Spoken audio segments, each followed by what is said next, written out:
পৌরনীতি ও সুশাসন দ্বিতীয় পত্র, এইচএসসি, সকল অধ্যায়ের জ্ঞানমূলক ও অনুধাবনমূলক প্রশ্নোত্তর। সর্বপ্রথম অধ্যায় ১, ব্রিটিশ ভারতে প্রতিনিধিত্বশীল সরকারের বিকাশ থেকে জ্ঞানমূলক প্রশ্নোত্তর। কোন বিদ্রোহ ভারতে ব্রিটিশ ইস্ট ইন্ডিয়া কোম্পানির শাসনের অবসান ঘটায়? সিপাহী বিদ্রোহ ভারতে ব্রিটিশ ইস্ট ইন্ডিয়া কোম্পানির শাসনের অবসান ঘটায়। পরবর্তী প্রশ্ন, 1861 সালের ভারতীয় কাউন্সিল আইন কি? ব্রিটিশ শাসনকে ভারতবাসীর নিকট জনপ্রিয় করে তোলার লক্ষ্যে ভারতে আইনসভা প্রতিষ্ঠার প্রথম পদক্ষেপ সংবলিত আইনটি 1861 সালের ভারতীয় কাউন্সিল আইন নামেই পরিচিত। কখন মুসলিম লীগ গঠিত হয়? উত্তর, 1906 সালে মুসলিম লীগ গঠিত হয়। প্রশ্ন, প্রাদেশিক স্বায়ত্তশাসন কাকে বলে? উত্তর, প্রদেশের স্বাধীনতাকে প্রাদেশিক স্বায়ত্তশাসন বলা হয়। প্রশ্ন ৫, 1937 সালে ব্রিটিশ ভারতের কয়টি প্রদেশে নির্বাচন অনুষ্ঠিত হয়? 1937 সালে ব্রিটিশ ভারতের 11টি প্রদেশে নির্বাচন অনুষ্ঠিত হয়। দ্বি-জাতি তত্ত্বের প্রবক্তা কে? উত্তর, দ্বি-জাতি তত্ত্বের প্রবক্তা হচ্ছেন মোহাম্মদ আলী জিন্নাহ। জিন্নাহর দ্বি-জাতি তত্ত্বের মূল কথা কি? জিন্নাহর দ্বি-জাতি তত্ত্বের মূল কথা হল ধর্মের ভিত্তিতে পৃথক আবাসভূমি। প্রশ্ন, লাহোর প্রস্তাব কে উত্থাপন করেন? লাহোর প্রস্তাব শের-ই-বাংলা এ.কে ফজলুল হক উত্থাপন করেন। মন্ত্রী মিশন পরিকল্পনার সদস্য সংখ্যা কতজন? মন্ত্রী মিশন পরিকল্পনার সদস্য সংখ্যা 3 জন। মন্ত্রী মিশন পরিকল্পনার নেতৃত্ব দেন কে? নেতৃত্ব দেন স্যার স্ট্র্যাফোর্ড ক্রিপস। অবিভক্ত বাংলার শেষ মুখ্যমন্ত্রী কে ছিলেন? অবিভক্ত বাংলার শেষ মুখ্যমন্ত্রী ছিলেন হোসেন শহীদ সোহরাওয়ার্দী। 3 জুন পরিকল্পনা কত সালে সংঘটিত হয়? 3 জুন পরিকল্পনা 1947 সালে সংঘটিত হয়। ব্রিটিশ ভারতের সর্বশেষ গভর্নর জেনারেল কে ছিলেন? ব্রিটিশ ভারতের সর্বশেষ গভর্নর জেনারেল ছিলেন লর্ড মাউন্ট ব্যাটেন। কোন আইনের মাধ্যমে ভারতে কোম্পানি শাসনের অবসান ঘটে? 1858 সালের ভারত শাসন আইনের মাধ্যমে ভারতে কোম্পানি শাসনের অবসান ঘটে। বঙ্গভঙ্গের সময় ভারতের গভর্নর জেনারেল কে ছিলেন? বঙ্গভঙ্গের সময় ভারতের গভর্নর জেনারেল ছিলেন লর্ড কার্জন। 3 জুন পরিকল্পনা কি? 1947 সালের 3 জুন কংগ্রেস ও মুসলিম লীগের ঘরোয়া বৈঠকে লর্ড মাউন্টব্যাটেন যে পরিকল্পনা তুলে ধরেন তা ইতিহাসে 3 জুন পরিকল্পনা নামে খ্যাত। লাহোর প্রস্তাব কি? 1940 সালে শের-ই-বাংলা এ.কে ফজলুল হক কর্তৃক লাহোরে উত্থাপিত স্বাধীন বাংলার বীজ সংবলিত প্রস্তাবকে লাহোর প্রস্তাব বলা হয়। বঙ্গভঙ্গ কি?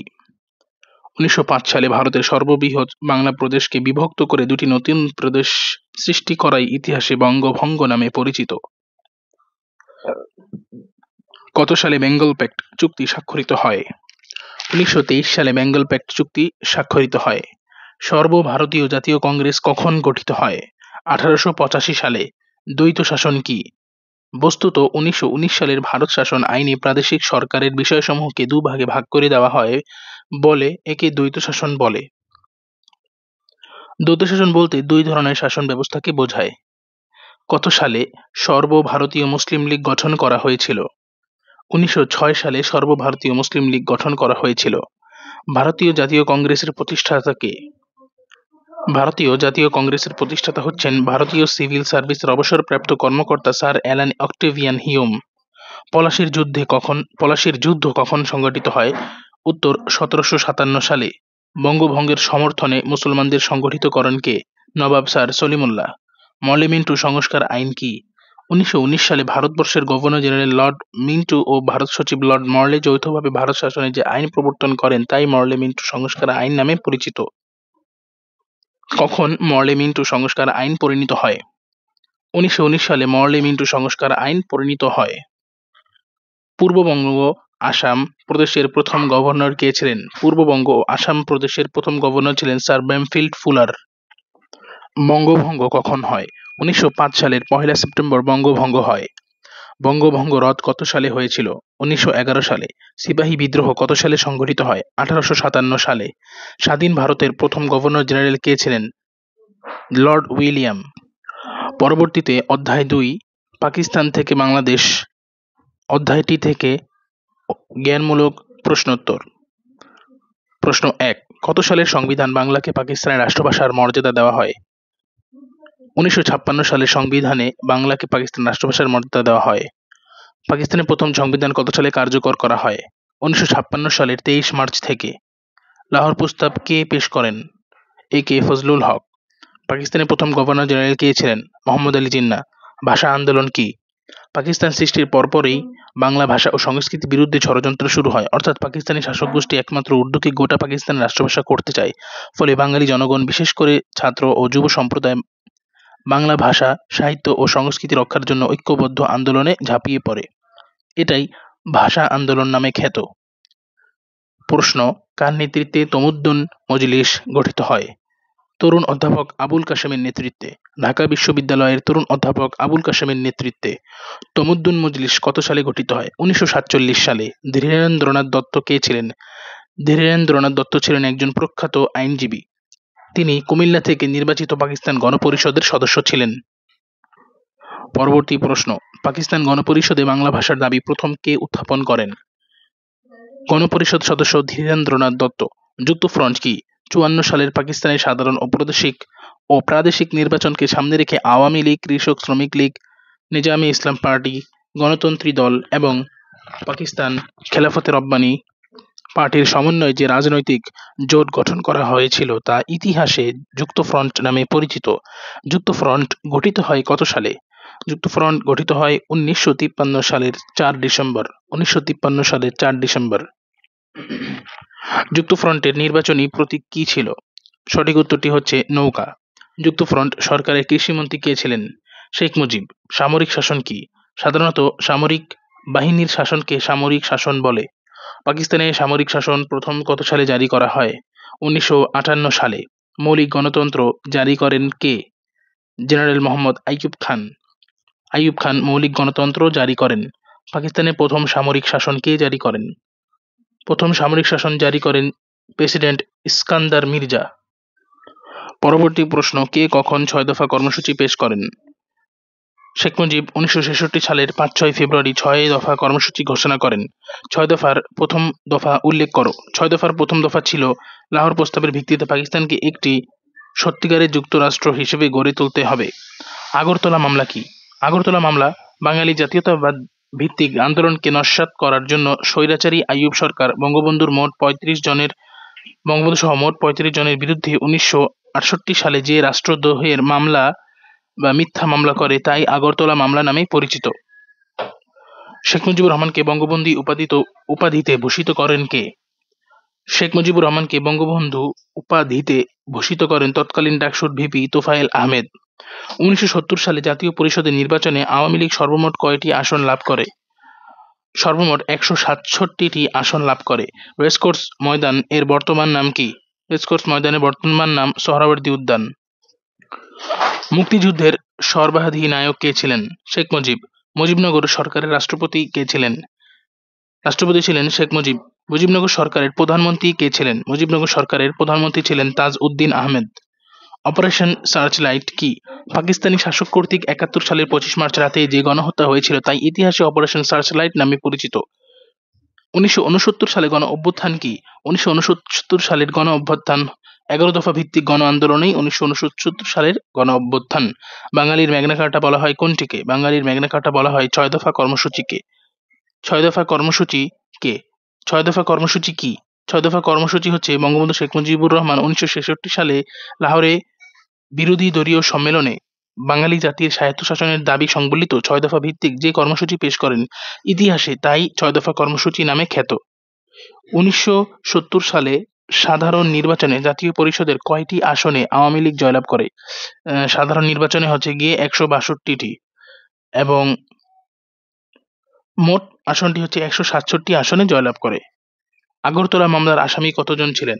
35 জন। বেঙ্গল প্যাক্টের উদ্যোক্তা কে ছিলেন? দেশবন্ধু চিত্তরঞ্জন দাস। কোন নেতার নেতৃত্বে আওয়ামী মুসলিম লীগ গঠিত হয়?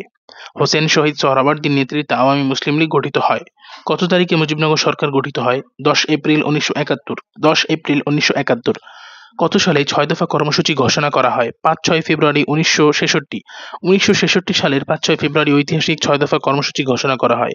1954 সালে নির্বাচনে যুক্তফ্রন্ট কয়টি আসনে জয়লাভ করে? 1954 সালে নির্বাচনে যুক্তফ্রন্ট 223টি আসনে জয়লাভ করে। 223, এটা হচ্ছে সঠিক। আন্তর্জাতিক মাতৃভাষা দিবস কোনটি? 21শে ফেব্রুয়ারি। যুক্তফ্রন্ট নির্বাচন কত সালে অনুষ্ঠিত হয়? 1954 সালে নির্বাচন হয়। 6 দফা কে উত্থাপন করেন? 6 দফা বঙ্গবন্ধু শেখ মুজিবুর রহমান উত্থাপন করেন। মুক্তিযুদ্ধের সময় বাংলাদেশকে কয়টি সেক্টরে বিভক্ত করা হয়? 11টি সেক্টরে ভাগ করা হয়। পরবর্তীতে অধ্যায় 3 রাজনৈতিক ব্যক্তিত্ব, বাংলাদেশের স্বাধীনতা লাভ। এই অধ্যায় থেকে জ্ঞানমূলক প্রশ্নোত্তর বিগত সকল বোর্ড এর অন্তর্ভুক্ত থাকবে। ফরায়েজি আন্দোলন কাকে বলে? পবিত্র কোরআনে বর্ণিত 5টি ফরজ বিষয়ের কোনো প্রকারের কুসংস্কার ও বিকৃতির প্রয়োগ না করে কোরআনের নির্দেশ পালন করার জন্য হাজী শরীয়তুল্লাহ যে আন্দোলন করেছিলেন তা ফরায়েজি আন্দোলন নামে পরিচিত। ফরায়েজি আন্দোলনের প্রতিষ্ঠাতা বা নেতা কে ছিলেন? সঠিক উত্তর হাজী শরীয়তুল্লাহ। তিতুমির বা মীর নেসার আলী কে ছিলেন? তিতুমির তথা মীর নেসার আলী ছিলেন ভারত উপমহাদেশের স্বাধীনতা সংগ্রামের প্রথম শহীদ। অর্থাৎ ভারত উপমহাদেশের যে স্বাধীনতা সংগ্রামটি হয়েছিল তার প্রথম শহীদ হচ্ছেন মীর নেসার আলী তথা তিতুমির। আহসানুল্লাহ ইঞ্জিনিয়ারিং স্কুলের বর্তমান নাম কি? বাংলাদেশ প্রকৌশল বিশ্ববিদ্যালয় তথা বুয়েট। এ কে ফজলুল হক কোথায় জন্মগ্রহণ করেন? বরিশাল জেলায়, অর্থাৎ বর্তমান ঝালকাঠি জেলায়। রাজাপুর উপজেলার সাতুরিয়া গ্রামে নানাবাড়িতে জন্মগ্রহণ করেন এ কে ফজলুল হক। বাঙালি কৃষক কুলের মুক্তির অগ্রদূত কাকে বলা হয়? শের এই বাংলা এ কে ফজলুল হককে বলা হয়। ঋণ সালিসি বোর্ড গঠন করেন কে? ঋণ সালিসি বোর্ড গঠন করেন শের এই বাংলা এ কে ফজলুল হক। দেশবন্ধু উপাধিতে কাকে ভূষিত করা হয়? চিত্তরঞ্জন দাসকে। কে স্বরাজ দল গঠন করেন? দেশবন্ধু চিত্তরঞ্জন দাস স্বরাজ দল গঠন করেন। স্বরাজ দল কি? স্বরাজ দল হচ্ছে স্বরাজ পার্টি, যা 1922 সালে কংগ্রেসের একাংশের সমর্থনে চিত্তরঞ্জন দাসের নেতৃত্বে গঠিত হয়। গণতন্ত্রের মানসপুত্র বলা হয় কাকে? সঠিক উত্তর হোসেন শহীদ সোহরাওয়ার্দীকে। আওয়ামী মুসলিম লীগের প্রতিষ্ঠাতাকে? মাওলানা আব্দুল হামিদ খান ভাসানী। মজলুম জননেতা কে ছিলেন? মজলুম জননেতা ছিলেন মাওলানা আব্দুল হামিদ খান ভাসানী। 6 দফা কে পেশ করেন? বঙ্গবন্ধু শেখ মুজিব। বঙ্গবন্ধু শেখ মুজিব কত তারিখে স্বদেশ প্রত্যাবর্তন করেন? 72 সালের 10 জানুয়ারি স্বদেশ প্রত্যাবর্তন করেন। পরবর্তী প্রশ্ন, বেঙ্গল প্যাক্টের উদ্যোক্তা কে ছিলেন? বেঙ্গল প্যাক্টের উদ্যোক্তা ছিলেন দেশবন্ধু চিত্তরঞ্জন দাস। কোন কর্মসূচিকে বাঙালির মুক্তির সনদ বলা হয়? 1966 সালের 6 দফা কর্মসূচিকে বাঙালির মুক্তির সনদ বলা হয়। তিতুমির। তিতুমিরের প্রকৃত পূর্ণ নাম কি? তিতুমিরের প্রকৃত পূর্ণ নাম হচ্ছে সৈয়দ মীর নেসার আলী। বেঙ্গল প্যাক্ট কি?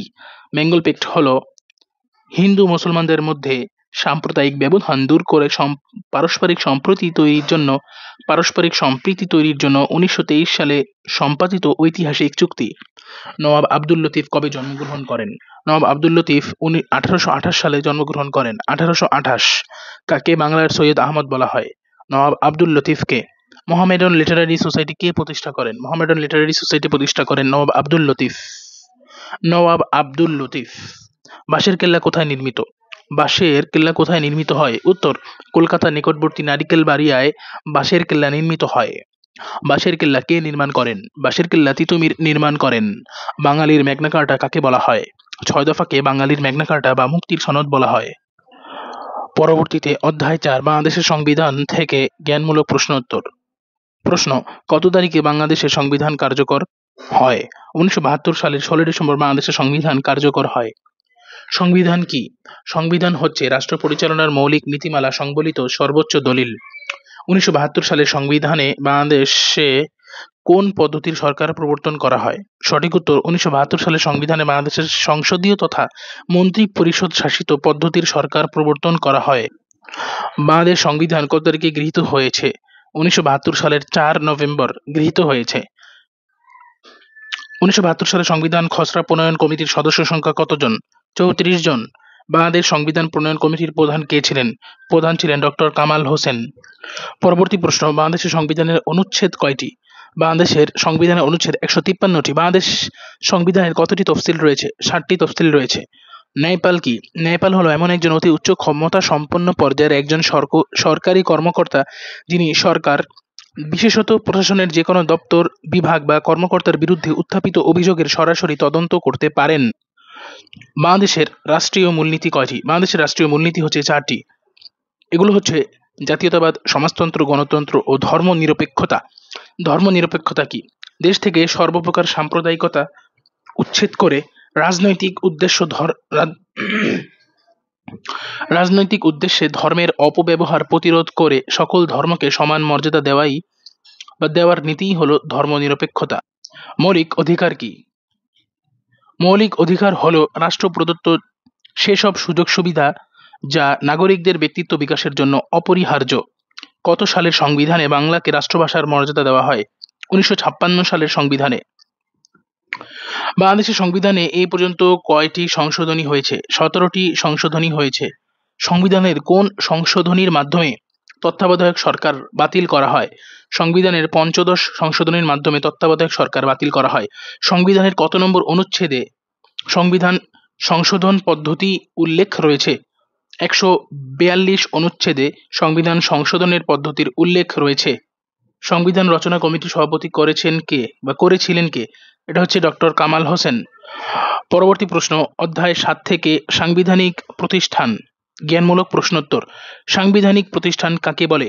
রাষ্ট্র পরিচালনার জন্য সংবিধান কর্তৃক সৃষ্ট প্রতিষ্ঠানকে সাংবিধানিক প্রতিষ্ঠান বলা হয়। মহা হিসাব নিরীক্ষক ও নিয়ন্ত্রককে কে নিয়োগ দান করেন? রাষ্ট্রপতি।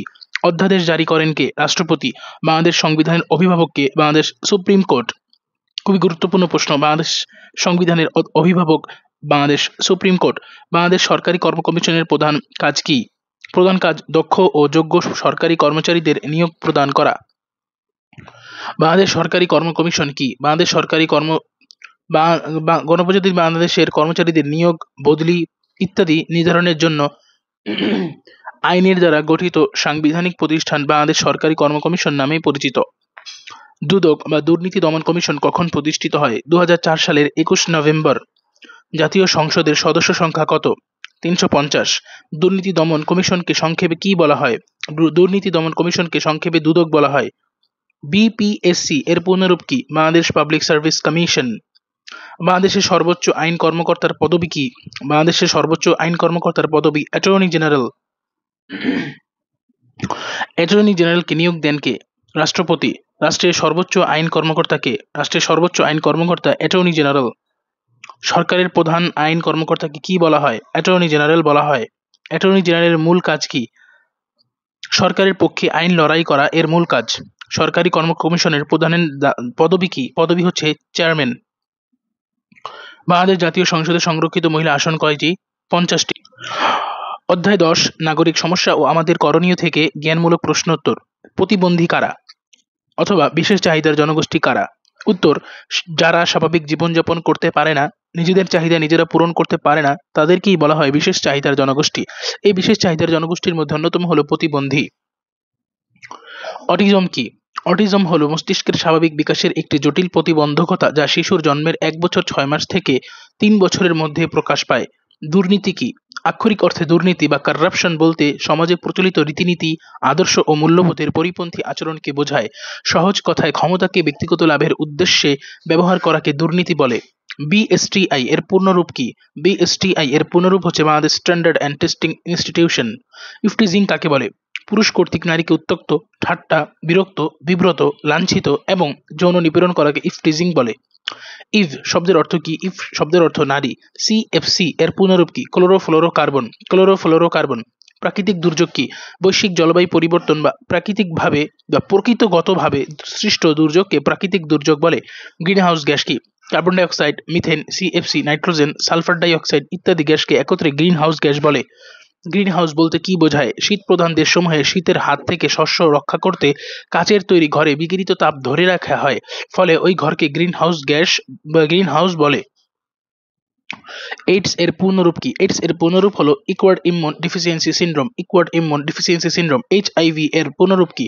Human immunodeficiency virus. Human immunodeficiency virus. এক্ষেত্রে এইডস এর যে ইমিউন আছে সেটা বানান হচ্ছে IMMUNE, আর এইচআইভি এর ইমিউনো যেটা আছে সেটার বানান হচ্ছে IMMUNO। অর্থাৎ এইডস এর এখানে হবে ই আর এটাতে হবে ইমিউনোতে হবে ও। এটাই হচ্ছে পার্থক্য। এইডস কি? এইডস হচ্ছে ভয়ঙ্কর মারাত্মক সংক্রামক একটি মরণব্যাধি যার পরিণাম নিশ্চিত মৃত্যু। খাদ্য বা খাদ্যে ভেজাল কি? খাদ্য দ্রব্যের সঙ্গে নিকৃষ্ট দ্রব্যের মিশ্রণকে খাদ্যে ভেজাল বলা হয়। প্রতিবন্ধী কত প্রকার? প্রতিবন্ধী 4 প্রকার। পরবর্তী প্রশ্ন, জলবায়ু পরিবর্তন কাকে বলে? উত্তর, জলবায়ু পরিবর্তন বলতে 30 থেকে 40 বছর সময়ে কোনো স্থানের জলবায়ুর উপাদান যেমন তাপমাত্রা, বৃষ্টিপাত, বায়ুর চাপ, বায়ুর আর্দ্রতা ও শুষ্কতা এবং বায়ুর গতি ইত্যাদির উল্লেখযোগ্য পরিবর্তনকে বোঝায়। এইডস এর ভাইরাসের নাম কি? এইডস এর ভাইরাসের নাম এইচআইভি। এইচআইভি কি? এইচআইভি হলো মরণ ব্যাধি। এইডস ভাইরাসের নাম। এর পুনরূপ হিউম্যান ইমিউনো ডিফিসিয়েন্সি ভাইরাস। পরবর্তী প্রশ্ন, কোন তারিখে আন্তর্জাতিক নারী দিবস পালিত হয়? 8 March. Person with special needs এর বাংলা অর্থ কি দাঁড়ায়? পার্সন উইথ স্পেশাল নিডস এর বাংলা অর্থ হলো বিশেষ চাহিদার জনগোষ্ঠী। পরবর্তীতে আমরা লক্ষ্য করব অনুধাবনমূলক প্রশ্নোত্তর। অধ্যায় 1, ব্রিটিশ ভারতে প্রতিনিধিত্বশীল সরকারের বিকাশ। প্রশ্ন 1, ঔপনিবেশিক শাসন বলতে কি বোঝায়? কোনো আধিপত্যশীল দেশ যখন অন্য দেশের উপর আধিপত্য প্রতিষ্ঠা করে এবং নিজস্ব স্বার্থ হাসিলের জন্য দখলকৃত দেশের জনগণকে শোষণ ও লুণ্ঠন করে, তখন সে শাসন ব্যবস্থাকে বলা হয় ঔপনিবেশিক শাসন। এক্ষেত্রে শক্তিশালী দেশ সরাসরি তুলনামূলক দুর্বল দেশকে নিয়ন্ত্রণ করে এবং তাদের সম্পদ ব্যবহার করে নিজস্ব ক্ষমতা এবং সম্পদ বৃদ্ধি করে। বঙ্গভঙ্গ বলতে কি বোঝায়? বিংশ শতাব্দীর শুরুতে বঙ্গভঙ্গ ভারতীয় উপমহাদেশের রাজনীতিতে একটি অনন্য, সাধারণ ও গুরুত্বপূর্ণ ঘটনা। তদানীন্তন ভারতের সর্ববৃহৎ বাংলা প্রদেশ নামক প্রদেশকে বিভক্ত করে বঙ্গভঙ্গ ও আসাম প্রদেশ নামে নতুন দুটি প্রদেশে বিভক্ত করাকেই বঙ্গভঙ্গ বলে। দ্বৈত শাসন বলতে কি বোঝায়? 1919 সালের ভারত শাসন আইনের সর্বাপেক্ষা গুরুত্বপূর্ণ বৈশিষ্ট্য প্রদেশে দ্বৈত শাসন প্রবর্তন। প্রাদেশিক বিষয়গুলোকে 2 শ্রেণীতে বিভক্ত করা হয়, যেমন ক. হস্তান্তরিত বিষয় এবং খ. সংরক্ষিত বিষয়। হস্তান্তরিত বিষয়গুলো গভর্নর ও প্রাদেশিক মন্ত্রিসভা যৌথভাবে পরিচালনা করতেন এবং সংরক্ষিত বিষয় কেবল গভর্নর ও শাসন পরিষদের নেতৃত্বে পরিচালিত হতো। এভাবে প্রাদেশিক শাসন সংক্রান্ত বিষয়কে 2 ভাগে বিভক্ত করায় একে দ্বৈত শাসন বলে অভিহিত করা হয়। প্রাদেশিক স্বায়ত্তশাসন বলতে কি বোঝো? প্রাদেশিক স্বায়ত্তশাসন বলতে প্রদেশের স্বাধীনতাকেই বোঝায়। 1935 সালের ভারত শাসন আইনে সর্বভারতীয় যুক্তরাষ্ট্র গঠনের যে ব্যবস্থা রাখা হয়, এর ফলশ্রুতি হিসেবে প্রাদেশিক স্বায়ত্তশাসন গভর্নর করা হয়। 1935 সালের আইনের একটি গুরুত্বপূর্ণ দিক হল প্রাদেশিক স্বায়ত্তশাসন। প্রাদেশিক স্বায়ত্তশাসনের মূল কথা হল প্রাদেশিক মন্ত্রিসভার প্রাদেশিক আইনসভার কাছে জবাবদিহিতা থাকবে এবং আইনসভা সর্বময় কর্তৃত্বের অধিকারী হবে। স্বেচ্ছাধীন ক্ষমতা বলতে কি বোঝায়? স্বেচ্ছাধীন ক্ষমতা হল একচ্ছত্র আধিপত্য দাবি করা এবং কেবলমাত্র স্বীয় বা নিজ ইচ্ছাকেই এর আধিপত্যের ভিত্তি হিসেবে গণ্য করা। এই ক্ষমতার ভিত্তি হল ক্ষমতা কোনো প্রকার আইন নয়। একনায়কতন্ত্র, ফ্যাসিস্ট এবং কমিউনিস্ট উভয় প্রকার শাসন ব্যবস্থাতেই এই ক্ষমতার একচ্ছত্র কর্তৃত্ব দাবি করেন। স্বেচ্ছাধীন ক্ষমতার বলে যে কোনো ব্যক্তি বা গোষ্ঠীকে উপেক্ষা করা যায়। দ্বি-জাতি তত্ত্ব বলতে কি বোঝায়? খুবই গুরুত্বপূর্ণ প্রশ্ন। উত্তর, দ্বি-জাতি তত্ত্ব হল ভারত ও পাকিস্তান নামে দুটি স্বাধীন জাতি ও রাষ্ট্র গঠনের মাধ্যমে ভারতকে রাজনৈতিকভাবে দ্বিধা বিভক্ত করার নির্ণায়ক ও আদর্শশ্রয়ী একটি রাজনৈতিক মতবাদ। ভারত থেকে ব্রিটিশ শাসন অবসানের প্রাক্কালে 20 শতকের 40-এর দশকে মোহাম্মদ আলী জিন্নাহ দ্বিজাতি তত্ত্বের এ ধারণার উন্মেষ ঘটান। এ তত্ত্বের ভিত্তিতে ভারত ও পাকিস্তান রাষ্ট্রের উদ্ভব ঘটে। পরবর্তী প্রশ্ন, লাহোর প্রস্তাবের মূল কথা কি? উপমহাদেশের মুসলমানদের জন্য পৃথক আবাসভূমি প্রতিষ্ঠা করাই ছিল লাহোর প্রস্তাবের মূল কথা। শেরেবাংলা এ কে ফজলুল হক ভারতবর্ষে স্বায়ত্তশাসিত সার্বভৌম অঙ্গরাজ্য গঠনের চিন্তা থেকে লাহোর প্রস্তাব উত্থাপন করেন। ভারতের উত্তর পশ্চিম ও পূর্বাঞ্চলের মুসলমান সংখ্যাগরিষ্ঠ অঞ্চলগুলো নিয়ে স্বাধীন রাষ্ট্র গঠন এবং এই সব স্বাধীন রাষ্ট্রে অঙ্গরাজ্য বা প্রদেশগুলোর স্বায়ত্তশাসন ও সার্বভৌম নিশ্চিতকরণ, সংখ্যালঘুদের অধিকার ও স্বার্থ রক্ষার জন্য উপযুক্ত সংবিধান ও নীতি গ্রহণ ইত্যাদি বিষয় ছিল ঐতিহাসিক লাহোর প্রস্তাবের মূল কথা। পরবর্তী প্রশ্ন, লাহোর প্রস্তাবের ভিত্তি ছিল দ্বি-জাতি তত্ত্ব, ব্যাখ্যা করো। 1940 সালে 23 মার্চ অবিভক্ত পাঞ্জাবের রাজধানী লাহোরে অনুষ্ঠিত মুসলিম লীগের অধিবেশনে অবিভক্ত বাংলার মুখ্যমন্ত্রী শেরেবাংলা এ কে ফজলুল হক লাহোর প্রস্তাব উত্থাপন করেন। এতে মুসলিম সংখ্যাগরিষ্ঠ অঞ্চলগুলোকে নিয়ে স্বাধীন রাষ্ট্রসমূহের দাবি উত্থাপিত হয়। এসব স্বাধীন রাষ্ট্র গঠনের জন্য প্রয়োজনে ভারতবর্ষের মুসলিম সংখ্যাগরিষ্ঠ এলাকাগুলোর সীমানা পরিবর্তন করারও প্রস্তাব দেওয়া হয়। মূলত মোহাম্মদ আলী জিন্নাহ কর্তৃক প্রদত্ত দ্বিজাতি তত্ত্বেও প্রায় এমনটাই বলা হয়েছে। দ্বিজাতি তত্ত্বে ধর্মের ভিত্তিতে দুটি দেশ গঠনের প্রস্তাব করা হয়, তাই বলা যায় লাহোর প্রস্তাবের ভিত্তি ছিল দ্বিজাতি তত্ত্ব। পরবর্তী প্রশ্ন, 1946 সালের মন্ত্রী মিশন পরিকল্পনা ব্যর্থ হয়েছিল কেন, ব্যাখ্যা করো। 1946 সালের 16 মে ভারতবর্ষের রাজনৈতিক ও শাসনতান্ত্রিক সমস্যা সমাধানের জন্য ব্রিটিশ প্রধানমন্ত্রী ক্লেমেন্ট রিচার্ড অ্যাটলির গঠিত কমিশন একটি পরিকল্পনা ঘোষণা করে, যা ঐতিহাসিক মন্ত্রী মিশন পরিকল্পনা বলে খ্যাত। এই মন্ত্রী মিশন পরিকল্পনা বিভিন্ন কারণে ব্যর্থতায় পর্যবসিত হয়। ভারতের প্রধান দুটি রাজনৈতিক দল কংগ্রেস ও মুসলিম লীগ মন্ত্রী মিশন পরিকল্পনাকে ঘিরে বিরোধী ভূমিকায় অবতীর্ণ হয়। তারা কেউই মন্ত্রী মিশন পরিকল্পনা থেকে সন্তুষ্টি লাভ করতে পারেনি, তাই তাদের তোপের মুখে পড়ে মন্ত্রী মিশন পরিকল্পনা ব্যর্থতায় পর্যবসিত হয়। স্বদেশী আন্দোলন বলতে কি বোঝায়, ব্যাখ্যা করো। উত্তর, হিন্দু সম্প্রদায় দ্বারা প্রভাবিত কংগ্রেস নেতৃবৃন্দ সূচনা লগ্ন থেকে বিভিন্নভাবে বঙ্গভঙ্গ রদের প্রচেষ্টা চালায়। এরই পর্যায়ক্রমে তারা ব্রিটিশ সরকারের উপর চাপ সৃষ্টির উদ্দেশ্যে স্বদেশী আন্দোলনের আদর্শকে রাজনৈতিক হাতিয়ার হিসেবে ব্যবহার করে। এই আদর্শ অনুযায়ী তারা ব্রিটিশ দ্রব্য বর্জন, বিদেশি রীতিনীতি পরিহার এবং স্বদেশী পণ্য ব্যবহার করে দেশীয় সংস্কৃতিতে উজ্জীবিত হতে জনগণকে আহ্বান করে। এটাই ছিল স্বদেশী আন্দোলন। খিলাফত আন্দোলন বলতে কি বোঝায়? খিলাফত আন্দোলন ছিল ভারতীয় উপমহাদেশের রাজনৈতিক ইতিহাসের একটি গুরুত্বপূর্ণ ঘটনা। এই আন্দোলনের ফলে ভারতীয় মুসলমানদের মধ্যে রাজনৈতিক চেতনার বিকাশ ঘটে এবং তারা ঐক্যবদ্ধ হওয়ার শিক্ষা পায়। তৎকালে তুরস্কের বিপ্লবী নেতা কামাল আতাতুর্ক তুরস্কের ক্ষমতা দখল করে এবং খেলাফত তথা তুরস্ক সুলতানাতকে বাতিল ঘোষণা করে। 1924 সালে ভারত উক্ত আন্দোলনের সমাপ্তি ঘটে। পরবর্তী প্রশ্ন, লাহোর প্রস্তাব বলতে কি বোঝো? উত্তর, 1940 সালের 23 মার্চ লাহোরে নিখিল ভারত মুসলিম লীগের বার্ষিক সম্মেলনে বাংলার কৃতি সন্তান শের বাংলা একে ফজলুল হক যে প্রস্তাব পাঠ করেন সেই প্রস্তাবেই লাহোর প্রস্তাব নামে খ্যাত। লাহোর প্রস্তাবে বলা হয়, ভৌগোলিক অবস্থান অনুযায়ী সন্নিহিত স্থানসমূহকে অঞ্চল হিসেবে চিহ্নিত করতে হবে। প্রয়োজন মতো সীমানা পরিবর্তন করে যেসব স্থানে মুসলমানরা সংখ্যাগরিষ্ঠ সেসব অঞ্চলসমূহে স্বাধীন রাষ্ট্র প্রতিষ্ঠা করতে হবে। এসব স্বাধীন রাষ্ট্রের অঙ্গরাজ্যগুলো হবে স্বায়ত্তশাসিত ও সার্বভৌম। লাহোর প্রস্তাবের ভিত্তিতে 1947 সালে ভারত ও পাকিস্তান নামে দুটি স্বাধীন রাষ্ট্রের অভ্যুদয় ঘটে। পরবর্তী প্রশ্ন, মুসলিম লীগ কেন প্রতিষ্ঠা করা হয়েছিল? মুসলিম লীগ একটি স্বতন্ত্র রাজনৈতিক সংগঠন।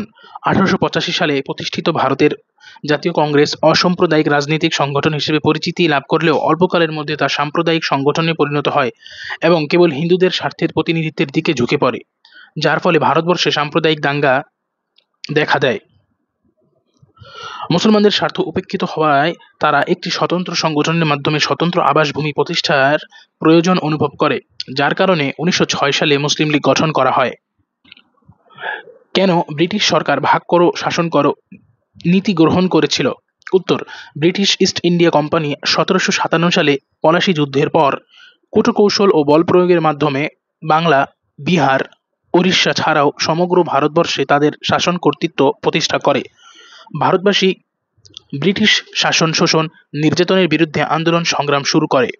ফলে ব্রিটিশরা বাঁচার জন্য ভাগ করো ও শাসন করো নীতি গ্রহণ করেছিল।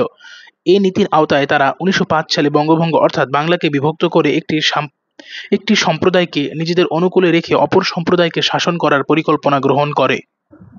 3 জুন পরিকল্পনা কি? মন্ত্রী মিশন পরিকল্পনা ব্যর্থ হওয়ার কারণে ভারতে অন্তর্বর্তীকালীন সরকার গঠন নিয়ে কংগ্রেস ও মুসলিম লীগের মধ্যে অন্তর্দ্বন্দ্ব চরম আকারে ধারণ করে।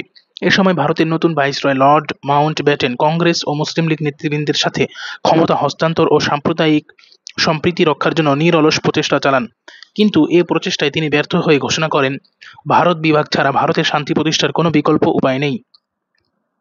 পরবর্তীতে সাম্প্রদায়িকতার ভয়াবহতায় কংগ্রেস ভারত বিভক্তি মেনে নিতে বাধ্য হয়। এমতো অবস্থায় 47 সালের 3 জুন কংগ্রেস ও মুসলিম লীগের নেতৃবৃন্দের সাথে এক ঘরোয়া বৈঠকে লর্ড মাউন্টব্যাটেন যে পরিকল্পনা তুলে ধরেন তা ইতিহাসে 3 জন পরিকল্পনা বা মাউন্টব্যাটেন পরিকল্পনা নামে খ্যাত। কি উদ্দেশ্যে মুসলিম লীগ গঠিত হয়েছিল? প্রতিষ্ঠাতা বা প্রতিষ্ঠা লগ্নে মুসলিম লীগ যেসব লক্ষ্য বা উদ্দেশ্য স্থির করে তা হলো, ব্রিটিশ সরকারের প্রতি মুসলমানদের আনুগত্য বৃদ্ধি করা এবং সরকারের উদ্দেশ্য সম্পর্কে সকল ভুল বোঝাবুঝির অবসান করা, মুসলমানদের রাজনৈতিক অধিকার ও স্বার্থ রক্ষা করা এবং এ লক্ষ্যে ব্রিটিশ সরকারের কাছে মুসলমানদের দাবি ও আশা আকাঙ্ক্ষা তুলে ধরা। উপরিউক্ত দুটি লক্ষ্য ব্যাহত না করে ভারতের অন্যান্য সম্প্রদায়ের সঙ্গে সৎ ভাব বজায় রাখা। পরবর্তী প্রশ্ন, 1905 সালের বঙ্গভঙ্গ কেন হয়েছিল? অবিভক্ত বাংলার আয়তন ছিল প্রায় 2 লক্ষ বর্গমাইল এবং জনসংখ্যা ছিল প্রায় 7 কোটি। এই বিশাল আয়তনের প্রদেশের শাসনকার্য পরিচালনা করা একজন গভর্নরের পক্ষে নিতান্ত দুরূহ ও কষ্টসাধ্য ব্যাপার ছিল। তাছাড়া পূর্ব বাংলার জনগণের স্বার্থ রক্ষার্থে মুসলিম নেতৃবৃন্দ পূর্ব বাংলাকে আলাদা প্রদেশ রূপে গড়ে তোলার জন্য ব্রিটিশ সরকারের নিকট দাবি উত্থাপন করেন। তাই প্রশাসনিক, রাজনৈতিক ও অর্থনৈতিক সুবিধার কথা চিন্তা করে তৎকালীন ভাইসরয় লর্ড কার্জন 1905 সালের 1 সেপ্টেম্বর বঙ্গভঙ্গ করেন। পরবর্তী প্রশ্ন, ভাগ করো শাসন করো নীতি বলতে কি বোঝায়? ভাগ করো শাসন করো ব্রিটিশ শাসন গোষ্ঠীর একটি নীতি। এই নীতি অবলম্বন করে ঔপনিবেশিক আমলে ব্রিটিশ সরকার বা ব্রিটিশ শাসকরা বাংলার বিভিন্ন অঞ্চলকে কয়েকটি সেক্টরে ভাগ করে শাসনকার্য পরিচালনা করত। এই নীতির মাধ্যমে তারা ভারতবর্ষ তথা বাংলার সাধারণ জনগণের উপর চরম অত্যাচার ও নির্যাতন চালায়। অধ্যায় 2, পাকিস্তান থেকে বাংলাদেশ, অনুধাবনমূলক প্রশ্নোত্তর। ভাষা আন্দোলন বলতে কি বোঝায়? সাধারণভাবে ভাষার দাবিতে যে আন্দোলন করা হয় তাকে ভাষা আন্দোলন বলে। আরও একটু ব্যাপকভাবে বলতে গেলে কোনো দেশ, জাতি তাদের মায়ের ভাষা রক্ষার জন্য যে আন্দোলন সংগ্রাম চালায় তাকে ভাষা আন্দোলন বলে। পৃথিবীর ইতিহাসে বাংলা ভাষার জন্য এত লোক জীবন দেওয়ার ইতিহাস আর কোথাও নেই। একমাত্র বাঙালিরাই পারে ভাষা আন্দোলনের জন্য জীবন দিতে। তাই আমাদের ভাষা দিবসকে সারা বিশ্ব আজ শ্রদ্ধাভাবে পালন করছে। 7 মার্চের ভাষণের তাৎপর্য লেখো। বঙ্গবন্ধু শেখ মুজিবুর রহমান তৎকালীন রেসকোর্স ময়দানে 7 মার্চ যে ঐতিহাসিক ভাষণ দেন তা বাঙালি জাতির ইতিহাসে অত্যন্ত তাৎপর্যবহুল ঘটনা। এই ভাষণের মাধ্যমেই পূর্ব বাংলার জনগণ স্বাধীনতা আদায়ের সংগ্রামে অংশ নিতে উদ্বুদ্ধ হয়। উক্ত ভাষণ থেকে বাঙালি জনগণ ঐক্যবদ্ধভাবে কাজ করার প্রেরণা ও মুক্তিযুদ্ধের নির্দেশনা লাভ করে। শুধু তাই নয়, 7 মার্চের ভাষণে বাঙালিকে দেশাত্মবোধে উদ্বুদ্ধ করে এবং তাদেরকে অস্তিত্ব রক্ষার লড়াইয়ে যোগ দিতে অনুপ্রেরণা যোগায়।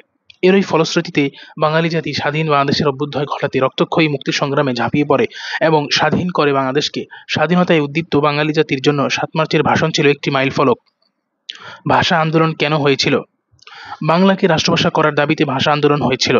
1947 সালে পাকিস্তান প্রতিষ্ঠার পর থেকেই পাকিস্তানের শাসক গোষ্ঠী অগণতান্ত্রিক উপায়ে উর্দুকে রাষ্ট্রভাষা হিসেবে চাপিয়ে দেওয়ার চেষ্টা করে। তারা পাকিস্তানের 56.40% লোকের মুখের ভাষা বাংলা হওয়া সত্ত্বেও 3.27% লোকের ভাষা উর্দুকে রাষ্ট্রভাষা হিসেবে ঘোষণা করে। তাই বাঙালিরা বাংলাকে রাষ্ট্রভাষা হিসেবে প্রতিষ্ঠা করার জন্য আন্দোলন করতে থাকে এবং 1952 সালের 21 ফেব্রুয়ারি এই আন্দোলন চূড়ান্ত রূপ লাভ করে। ওই দিন ভাষার দাবিতে আন্দোলনকারীদের উপর পুলিশ গুলি চালায়। এতে রফিক, সালাম, জব্বার বরকত সহ অনেকে শহীদ হন। পরবর্তী প্রশ্ন, আন্তর্জাতিক মাতৃভাষা দিবস বলতে কি বোঝো? ভাষা আন্দোলন বাঙালি জাতির জীবনে একটি অনন্য সাধারণ ঘটনা। মায়ের মুখের ভাষাকে রাষ্ট্রীয় ভাষার মর্যাদা দেওয়ার জন্য বাঙালির আত্মত্যাগ অবিস্মরণীয় ইতিহাস। ভাষার জন্য এত বড় ত্যাগ বিশ্বে কোনো জাতি করেনি। বাংলা ভাষার জন্য পৃথিবীর ইতিহাসে এত লোকের জীবন দেওয়ার ঘটনা আর কোথাও নেই। তাই আমাদের ভাষা দিবসকে জাতিসংঘ 1999 সালের 17 নভেম্বর আন্তর্জাতিক মাতৃভাষা দিবস হিসেবেই ঘোষণা করে। বস্তুত ইউনেস্কো কর্তৃক স্বীকৃত 21 ফেব্রুয়ারির বিশ্বব্যাপী রূপই হলো আন্তর্জাতিক মাতৃভাষা দিবস। পরবর্তী প্রশ্ন, তমুদ্দুন মজলিস কেন গঠন করা হয়েছিল? উত্তর, রাষ্ট্রভাষা বাংলার দাবিতে তমুদ্দুন মজলিস গঠিত হয়েছিল। রাষ্ট্রভাষা বাংলার দাবিতে তমুদ্দুন মজলিস গঠিত হয়। 1947 সালে পাকিস্তান রাষ্ট্র সৃষ্টির পূর্বেই মুসলিম লীগের প্রভাবশালী নেতা ও বুদ্ধিজীবীরা উর্দুকে পাকিস্তান রাষ্ট্রভাষা করার মতামত প্রদান করেন। তখন ডক্টর মোহাম্মদ শহীদুল্লাহ সহ বাংলার বুদ্ধিজীবী লেখকগণ এর প্রতিবাদ করেন। রাষ্ট্রভাষা বাংলার দাবিতে পাকিস্তান রাষ্ট্র সৃষ্টি হওয়ার অল্প সময় পরেই ঢাকা বিশ্ববিদ্যালয়ের পদার্থবিজ্ঞান বিভাগের অধ্যাপক আবুল কাশেমের নেতৃত্বে তমুদ্দুন মজলিস গঠিত হয়। এই সংগঠনের উদ্যোগে 1947 সালের 15 সেপ্টেম্বর ভাষা আন্দোলনের প্রথম পুস্তিকা পাকিস্তানের রাষ্ট্রভাষা বাংলা না উর্দু প্রকাশিত হয়। এই সংগঠনের উদ্যোগেই রাষ্ট্রভাষা বাংলার আন্দোলন বেগবান হয়ে রাজনৈতিক আন্দোলনের রূপ লাভ করে। পরবর্তী প্রশ্ন, যুক্তফ্রন্ট বলতে কি বোঝায়? 1954 সালে পূর্ব বাংলার প্রাদেশিক নির্বাচনকে কেন্দ্র করে পূর্ব পাকিস্তানের 5টি দলের সমন্বয়ে গঠিত রাজনৈতিক জোট হলো যুক্তফ্রন্ট। মুসলিম লীগের এখানে হবে 4টি দলের সমন্বয়। মুসলিম লীগের পশ্চিম পাকিস্তানি নেতৃবৃন্দ পূর্ব পাকিস্তানি নেতৃবৃন্দের সাথে বৈষম্যমূলক আচরণ করে কোণঠাসা করে রাখে। এই ধরনের পরিস্থিতি থেকে বেরিয়ে আসার জন্য পূর্ব পাকিস্তান মুসলিম লীগ নেতৃবৃন্দ আলাদা প্ল্যাটফর্মের কথা ভাবতে থাকে। এই ধারাবাহিকতায় 1954 সালে নির্বাচনের কথা ঘোষিত হলে আওয়ামী লীগ, কৃষক শ্রমিক পার্টি, নেজামে ইসলাম ও গণতন্ত্রী দল এর সমন্বয়ে যুক্তফ্রন্ট নামে একটি ঐক্যজোট গঠন করা হয়। আর এই ঐতিহাসিক আর এটাই ঐতিহাসিক যুক্তফ্রন্ট নামে পরিচিত। যুক্তফ্রন্ট কেন গঠিত হয়েছিল? পাকিস্তানের ক্ষমতাসীন রাজনৈতিক দল মুসলিম লীগকে প্রতিহত করার জন্য পূর্ব পাকিস্তানের কিছু নেতৃবৃন্দ মিলিতভাবে যুক্তফ্রন্ট গঠন করে। এই রাজনৈতিক দলটি গঠনের পিছনে নানা রাজনৈতিক উদ্দেশ্য ছিল। এর মধ্যে একটি ছিল মুসলিম লীগের প্রতিশ্রুতি ভঙ্গ। আঞ্চলিক স্বাধীনতা ও সার্বভৌমত্ব সম্পর্কে মুসলিম লীগ আশার বাণী শুনিয়েছিল, তা বাস্তবায়ন না করায় এর বিরুদ্ধে যুক্তফ্রন্ট গঠিত হয়। এছাড়া আরও একটি উদ্দেশ্য ছিল পূর্ব পাকিস্তানের প্রতি বৈষম্য পূর্ব পাকিস্তানের প্রতি পশ্চিম পাকিস্তানিরা বৈষম্যমূলক নীতি অবলম্বন করে। এই বৈষম্য দূর করার স্বার্থেও যুক্তফ্রন্ট গঠিত হয়। 1954 সনের যুক্তফ্রন্ট নির্বাচন সম্পর্কে কি জানো, লেখো। পাকিস্তানি শাসক গোষ্ঠীর ঔপনিবেশিক মনোভাব পূর্ব বাংলাকে রাজনৈতিকভাবে কোণঠাসা করে রাখে, যে কারণে সংবিধান অনুযায়ী 1951 সালে পূর্ব বাংলার প্রাদেশিক পরিষদের নির্বাচনকে পিছিয়ে 54 সালে নির্বাচন বা অনুষ্ঠানের ঘোষণা দেওয়া হয়। এতে পূর্ব বাংলার রাজনৈতিক নেতৃবৃন্দ অত্যন্ত ক্ষুব্ধ হন এবং ক্ষমতাসীন মুসলিম লীগকে মোকাবেলা করার জন্য আওয়ামী লীগ, কৃষক শ্রমিক পার্টি, নিজাম ইসলাম এবং গণতন্ত্রী দলের সমন্বয়ে যুক্তফ্রন্ট গঠিত হয়। এটি ছিল সর্বজনীন ভোটাধিকারের ভিত্তিতে অনুষ্ঠিত প্রথম নির্বাচন। এতে যুক্তফ্রন্ট ব্যাপক সংখ্যাগরিষ্ঠতার ভিত্তিতে জয়লাভ করে। শেরেবাংলায় একে ফজলুল হক ছিলেন যুক্তফ্রন্ট সরকারের মুখ্যমন্ত্রী। মৌলিক গণতন্ত্র বলতে কি বোঝায়? মৌলিক গণতন্ত্র বলতে বোঝায় সামরিক শাসক জেনারেল আইয়ুব খান কর্তৃক উদ্ভাবিত উদ্ভট গণতান্ত্রিক ব্যবস্থা। 1958 সালে পাকিস্তানের প্রথম সামরিক আইন জারি করার মাধ্যমে সামরিক শাসক হিসেবে আবির্ভূত হন জেনারেল আইয়ুব খান। ক্ষমতা গ্রহণের পর তিনি তার শাসনকে স্থায়ী করবার জন্য বিভিন্ন ধরনের কর্মসূচি হাতে নেন, আর এই কর্মসূচির মধ্যে রাজনৈতিক সংস্কার কর্মসূচি ছিল অন্যতম, এবং এই রাজনৈতিক সংস্কার কর্মসূচির মধ্যে সবচেয়ে গুরুত্বপূর্ণ কর্মসূচি ছিল মৌলিক গণতন্ত্র।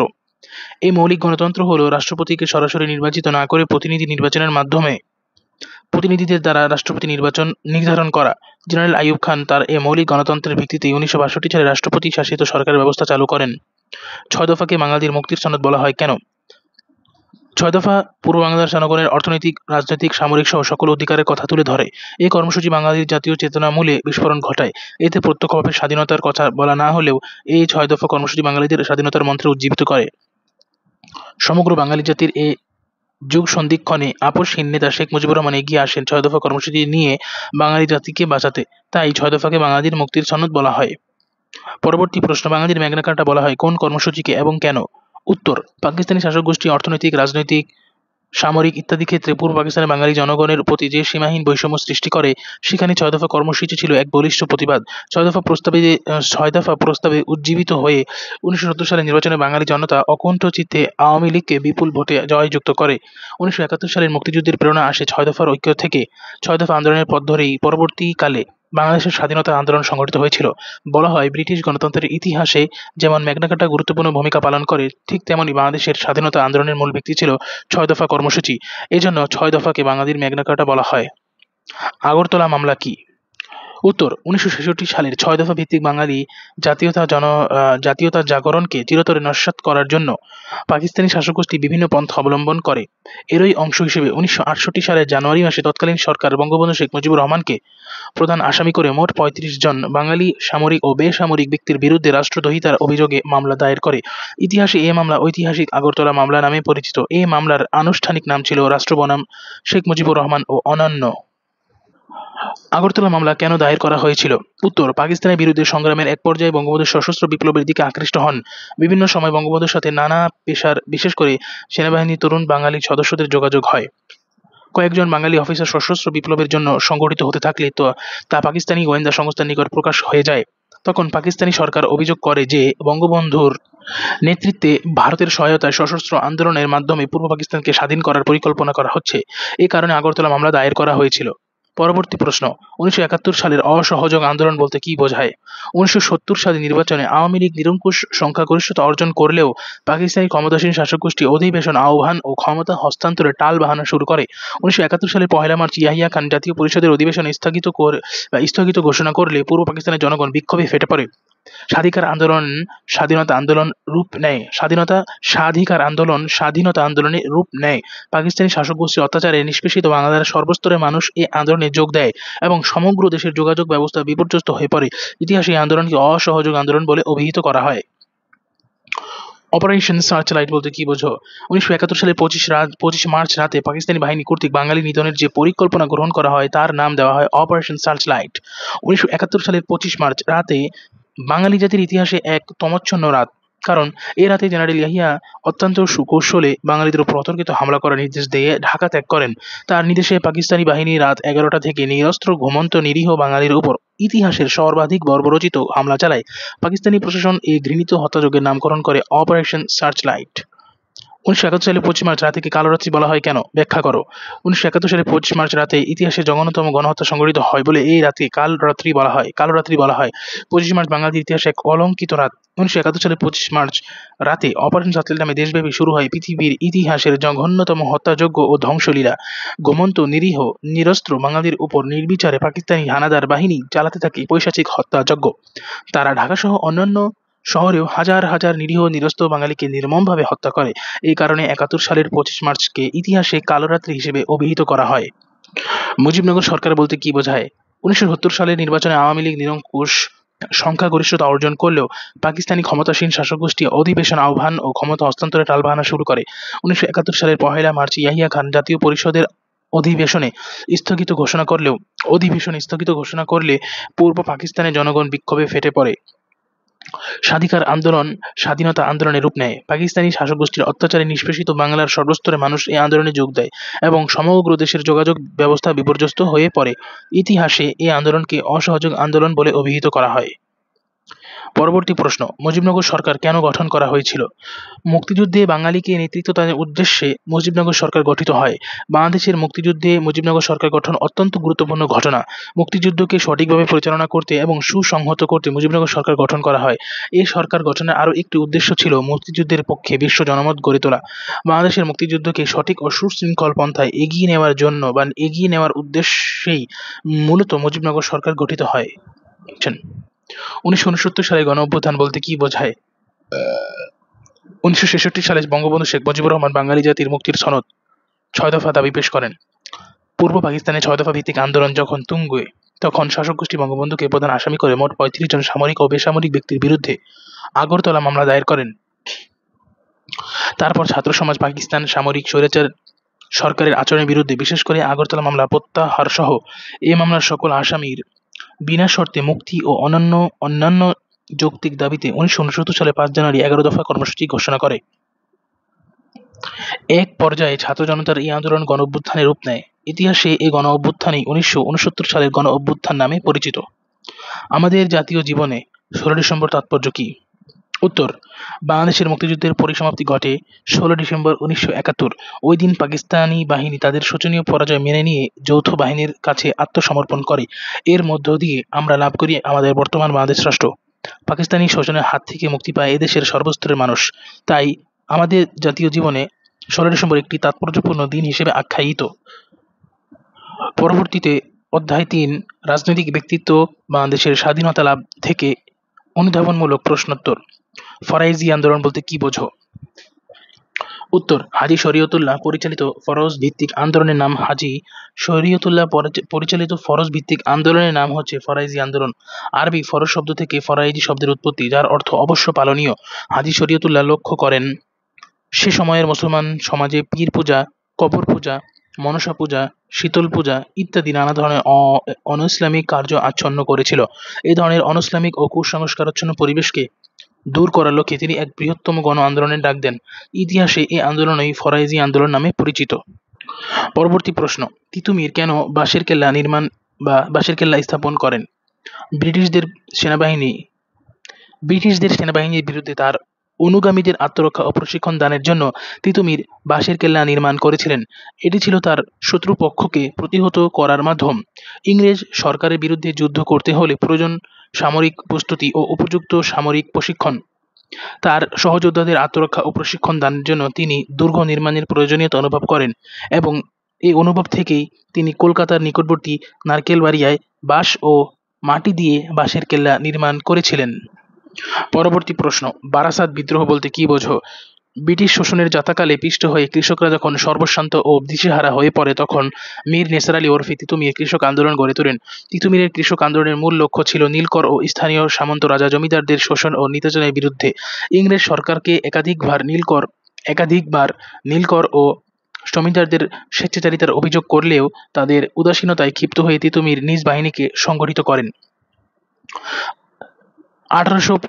সালে তিনি দলবলসহ ২৪ পরগনার কিয়দংশ ও নদিয়া ও ফরিদপুরের কিছু অংশের সমন্বয়ে একটি স্বাধীন রাষ্ট্র প্রতিষ্ঠায় উদ্যোগী হন।